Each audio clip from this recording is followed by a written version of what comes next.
Give it to me like.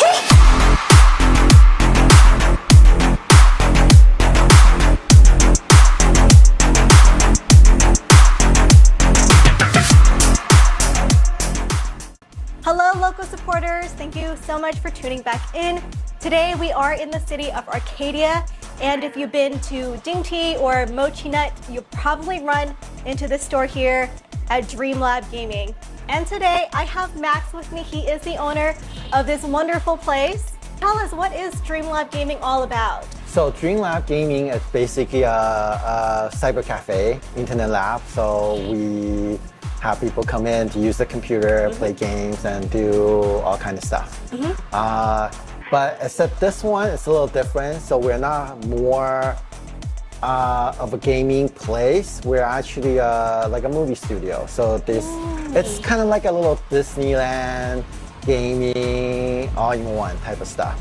So a lot of time we use it for filming, production, other purpose, and birthday parties and so forth. We try to make it more of an experience than just game.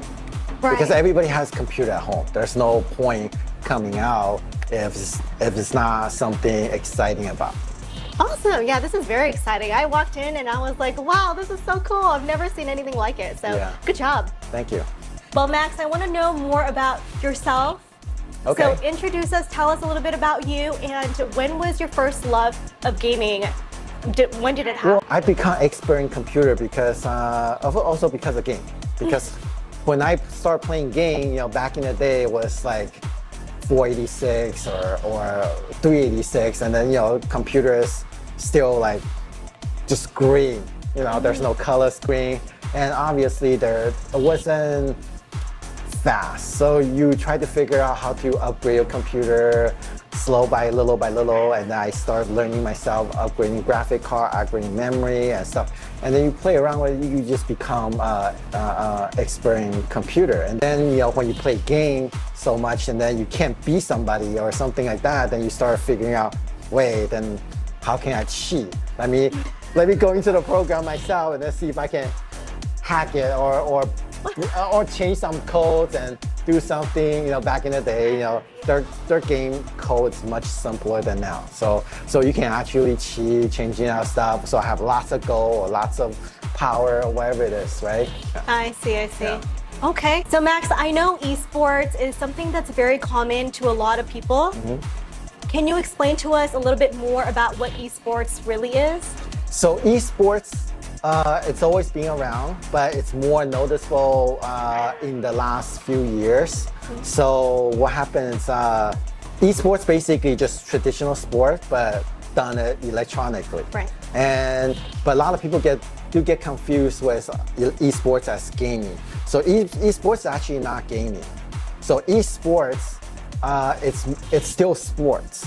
It's more of a teamwork, right? So just like any game, any team sport. So sports only come when all the ingredients are mixed in. So that means you have an audience, you have a sponsor, you have a team, you have viewership, you have entertainment value. Then it becomes a sports. So esports it's basically it is one of the biggest sports on the planet. A lot of people doesn't realize that. If you watch one of the world final of any esports, it's bigger than any Super Bowl, basketball, any championship in the world. One game is 1.2 to like maybe $2-3 million per game. So they pay way higher than anything else. So it's only become noticeable one of the year where ESPN decided to broadcast it. Then it become mainstream.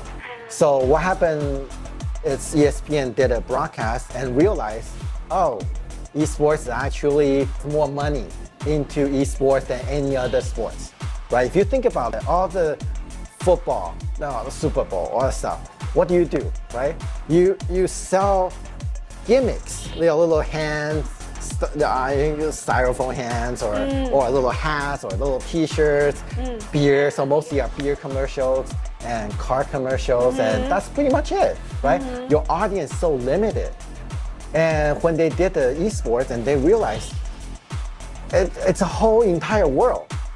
Because there's computer, there's technology, there's clothes, there's toys, there's figurine, there's cosplayer, there's entertainment, there's magazine, there's whole 9 yards of stuff everybody wants. And so esports become mainstream. Wow. And now, obviously, you know, almost all the college give out scholarship for esports. Wow, really? I did not know that. Yeah, every single college give out scholarship if you play game. Wow. So esports is a profession. That's what you're saying. Yeah. People get paid just like any team player sport out there. Yes. They get paid to play. They get paid a lot more to play than any other sports. No way. Yeah. Wow. Were you ever on a team? No, actually, I played differently than everybody else.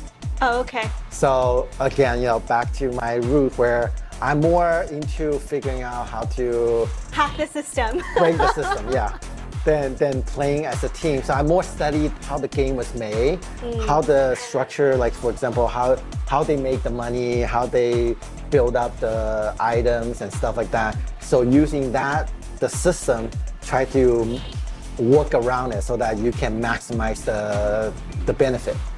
Wow. Yeah. That's impressive. So it's a little different.